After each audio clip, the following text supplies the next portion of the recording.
രാധാകൃഷ്ണൻ ഇപ്പം നമുക്ക് ചേരുന്നുണ്ട്. ഒരു ഓർമ്മ, അദ്ദേഹത്തെ കുറിച്ചുള്ള ഓർമ്മ. ഞാൻ ഇന്നലെ പറഞ്ഞതെല്ലാം അത് കുഴപ്പമില്ല. VS നമ്മോട് ഇവിടെ പറഞ്ഞിരിക്കുകയാണ്. നമുക്കറിയാം, ജീവിതകാലം മുഴുവൻ നമ്മുടെ സമൂഹത്തിൻ്റെ ഉന്നമനത്തിന് വേണ്ടി പ്രവർത്തിച്ച ഒരു ധീരനായ നേതാവായിരുന്നു VS. വളരെ ചെറുപ്പം മുതൽക്ക് തന്നെ പ്രതികൂല സാഹചര്യത്തിലൂടെയാണ് വളർന്ന ഉന്നതങ്ങളിലെത്തിയത്. അങ്ങനെ ഉന്നതങ്ങളിൽ എത്തുന്ന സന്ദർഭത്തിലും തൻ്റേതായിട്ടുള്ള ഉത്തരവാദിത്വം മറക്കാതെ സമൂഹത്തിനും നാടിനും വേണ്ടി പ്രവർത്തിച്ചുകൊണ്ടാണ് അദ്ദേഹം ഇട പറഞ്ഞിരിക്കുന്നത്.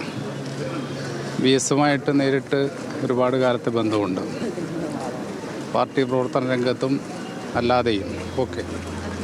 2001 VS പ്രതിപക്ഷ നേതാവായിരിക്കുന്ന സമയത്ത് അന്ന് പ്രതിപക്ഷ ചീഫ് വിപ്പായിട്ട് പ്രവർത്തിക്കാൻ അദ്ദേഹത്തോടൊപ്പം പ്രവർത്തിക്കാൻ എനിക്ക് കഴിഞ്ഞു. പിന്നീട് 2006 അദ്ദേഹം ചീഫ് മിനിസ്റ്ററായപ്പോൾ അന്ന് കേരളത്തിലെ നിയമസഭയിലെ സ്പീക്കറായി പ്രവർത്തിക്കാൻ എനിക്ക് കഴിഞ്ഞു. പിന്നെ 2011 അദ്ദേഹം പ്രതിപക്ഷ നേതാവായപ്പോൾ MLA ആയിട്ടും അദ്ദേഹത്തോടൊപ്പം പ്രവർത്തിക്കാൻ കഴിഞ്ഞു. ആ കാലഘട്ടങ്ങളിലെല്ലാം തന്നെ ഓരോ സന്ദർഭവും മനസ്സിൽ വലിയ ഓർമ്മകളുണ്ട്.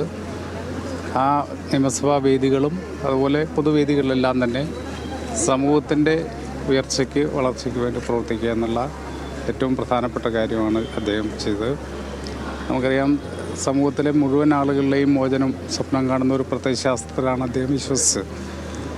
അല്ലെങ്കിൽ സമുത്താധിഷ്ഠമായിട്ടുള്ള സമൂഹം ഉണ്ടാകണമെന്നുള്ള താല്പര്യത്തിൽ അദ്ദേഹത്തിൻ്റെ വേർപാട് നമുക്ക് ദുഃഖവും അതുപോലെ പ്രയാസമൊക്കെ ഉണ്ടാക്കുമ്പോഴും ആ സ്വപ്നങ്ങൾ ഏറ്റെടുത്ത് നടപ്പിലാക്കാനുള്ള പ്രവർത്തനമായിട്ട് മുന്നോട്ട് പോകാനുള്ള കരുത്താകും VSൻ്റെ ഓർമ്മ എന്നാണ് ഞാൻ പ്രതീക്ഷിക്കുന്നത്.